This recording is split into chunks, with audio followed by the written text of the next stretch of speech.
talẹ̀. Wé ojúrawe malẹ̀ wọn ayé ta ìtàn dodo edie. Tó talẹ̀ èdò tó zanzan lẹ́bi. Tó talẹ̀ wé ojúrawe malẹ̀ wọn ayé òkúrọ̀rùn wẹ̀ kẹ́tìn diaspora FMG minnu màdò tó.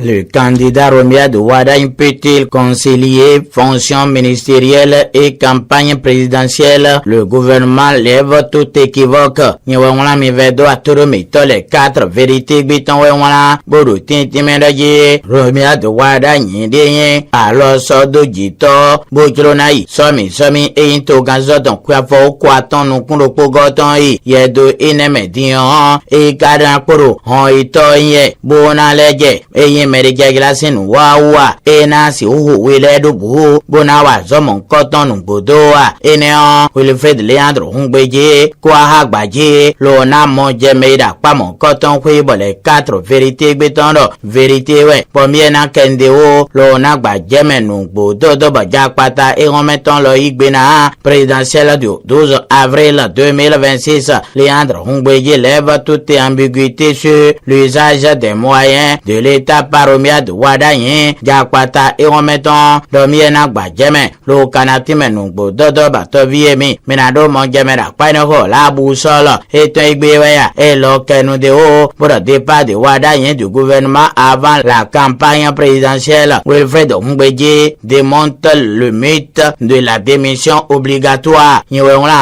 La boussole eto igbe iwe dozo gbeje l'événement précis et en mettant l'événement Milonado Zogbeje, lo Kanatimenu, Boba Toviemi, Minado Monjamera, pa Inionwe Dandatoro Mito, le Grand Rega, et Toigbe Waru Titi Medaje, alors Sodoji, Bonado Jenko, Wekazon, Inion le Grand Rega, et Toigbe Wekendo Braje, présidentielle d'avril 2026, Paul Hunkpe face au défi du siècle, Niwela, le Grand Rega, et Toigbe Wela, Buru Titi Medaje, Nekanamblo Gombo 4,78%, ewe emo do eyen somi do koton lesin weno bona si awazo kaka bona emo 78,4% do bene tome fia nkojije we kanazon opol Hunkpe e na wa mo flano fua ahwa kwiwe le Grand Rega e to igbe sodo noton lo cambion ngbo dodo toro mito somi o demen leton emi blo da san o do pogo alonso me mi de dianton me ho ero demen le mei ewe do kwe kande gbantonu kwene ewe nda Antoine nda beyewena ime bona présider le bureau d'âge du parlement yewela le télégramme Etienne Wessoton wero miena kendeo en attendant élection du bureau de l'Assemblée nationale 10e législature âgé de 79 ans nda Antoine nda préside le bureau d'âge du parlement yewela le télégramme Etienne ewela boro miena kenudeo lo kanagba jamenu bodo dotoro mito nwe si monjame me kanado dinye me sin komise kaka bo kwemi dogudo waye to wa vivonu matin libre quoi de ye ton do fe le soleil bine info etengbe karo titi medaje e blo wende din to gan ho boni yayi e ba ye ton poro bene to igungbanje amo gan e wasado to gorogbe tale démocrate onwe e kolebo wezenu wa lo chaoru dans l'eau bon le soleil bine info etengbe wekendeo disparu du paysage depuis un moment. Bonéaye, prêt pour un retour en politique. Inion, cambio kwiwe. Le soleil binen fuitin biso de nos temps. Le cambio bru titi medaje. Bonéaye e karo biso men. Pour aller tout à tout rosin à quoi no boro binen tout mi tomea. Inion, le soleil binen fuitin bi. Bien so cambio kwi de nos temps. Le na cambio no bo do toro mito. Nous ti manjame mi kanado dinye. Somi. O do koton e mi broda san o do pogo. So me de dianton e to vile un to nje boro te ponse kan eyin somi do koton le lo eni la nouvelle tribune et to igbe wa tribune je boro mi na gbajeme après le double scrutin de janvier 2026 au Bénin les résultats des communales vivement attendus nyewedo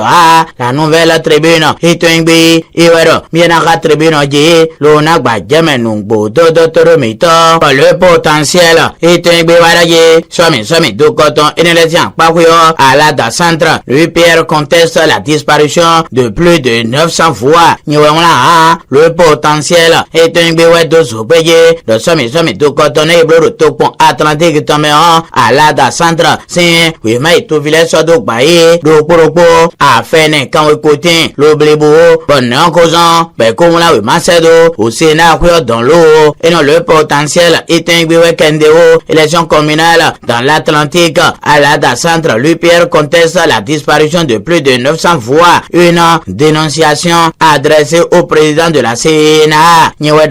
Le potentiel est un bé et dozo béye l'ultime nungbo dodo mito nous majame me canado die et au défi en faux est un bé caro titiménaje benevé et le ganho le abidjan toi mais dans les mais avant solo tito beneton couson no gonda de point d'Elena modena blogben bonasi renso yedele da para hui et dozo béye l'ultime né bon défi en faux il a rien qu'un temps bien à Kendeo visite de soutien et d'assistance d'une délégation du consulat honoraire du Bénin aux détenus béninois en Côte d'Ivoire. Le consul NS Dabo pose une acte de grande portée sociale.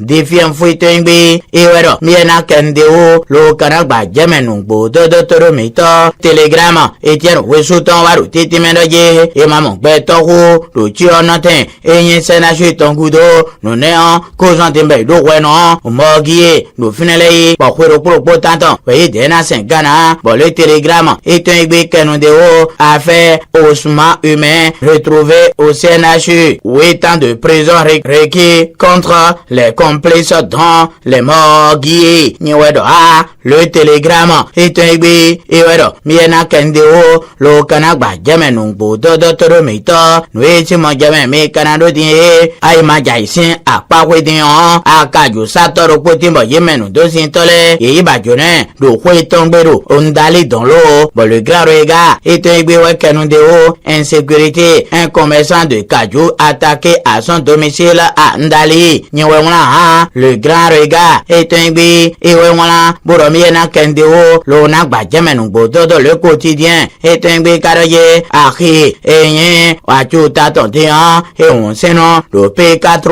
le quotidien est un béouet kendeo inauguré le 23 janvier 2026 à Cotonou. Le marché de friperie de PK3 pour un commerce moderne et inclusif. Le quotidien Itembi Iwero Miena Kendeo Lonagba Jemenungbo Dodo Toromito Libération Itembi et le canondeo Boromono Ibon Bomiena Dozo Beje le Kanatimenungbo Dodo Toromito Jakpata et on met en carrière Anagement à Kukukoye l'ancien marché rasé après Misebo Niwemula et Jakpata et on met en Iwekendeo la cloche est un biga au canton blanc Bénin commerce intérieur le marché de friperie de PK3 ouvert aux usagers le transfert du marché international n'entend pas bientôt du rêve à la réalité Niwedo la cloche est un bi et wero miena kendeo boroje achutari ben senon de PK3 dans bayemeyen non satole do propos de la comment au thème d'arri mon coton mais amon malé médian arkiyen et nandi arkiyen dans ton patonsin isin roidoe et de nagosin de l'omelo le naruzo a dit le beneto kumbanje bon la cloche est un bi et dozo beye le thème nungbo dodo toromito nous venons à izono bedo konwe et kon Emmanuel Akbojelo et weno manje be vigilda son enfant et na chen le propos meton le bonon ni so